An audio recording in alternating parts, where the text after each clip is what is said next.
When you said you had 95 days before you met your husband, were they only one date each?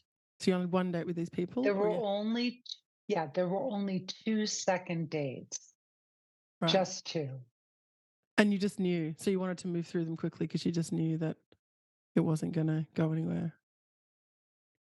Well, a lot of it had to do what people don't understand about why I went on 95 first dates. I wasn't agonizing. I wasn't like, "Oh my god, this sucks," and, "I can't believe him," and whatever.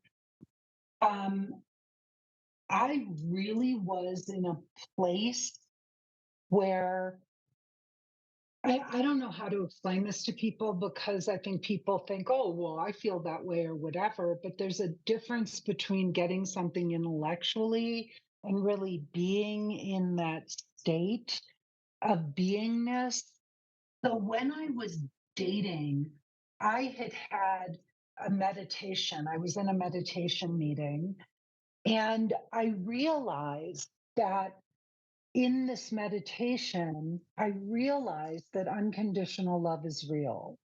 Like it's real. Most spiritual paths are leading us to God or unconditional love. I'm getting a little metaphysical here, but for anybody who's listening who really has a very heart-centered or spiritual approach to life, I think they'll understand what I'm saying, that almost all spiritual paths are leading us to God, how to, connect with God, which is, in my mind, synonymous with unconditional love. God is pure love. And when I realized that this existed, I came out of the meditation and I said, oh my God, this is real. Like, this isn't a dream. It's not I always thought it was something you strived for, but you would never actually attain, right?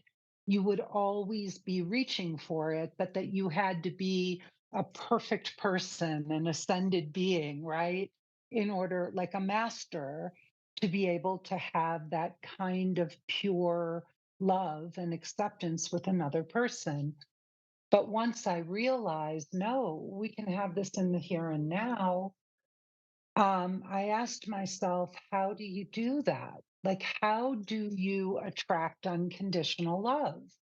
And I reverse engineered it. And what I realized was that in order to receive or to think that somebody could reciprocate, I had to first be willing to give it. So most people, the mistake that they're making when they're dating is they're going on dates and they have this list of criteria and they're sitting there saying, well, does he match me? And how much money does he make? And what's his job? And right? And they're like trying to see if this person fits all this criteria. Well, I was going on dates, and my question was, could I love and accept this man exactly the way he is? Mm, Is there right. anything I would really not be okay with? Would I want to fix him or change him or, whatever? And I just sat back and I would sit across from these men. And, I might meet some incredible men. I dated, lawyers and doctors and producers. I was in Los Angeles, film directors, and all kinds of interesting people. But what I started to see was they didn't have the level of consciousness that I was really seeking. They weren't embodied, they weren't living their lives at that level of awareness, of consciousness. And I could sit across from somebody very quickly and tell if they were aligned or they were misaligned.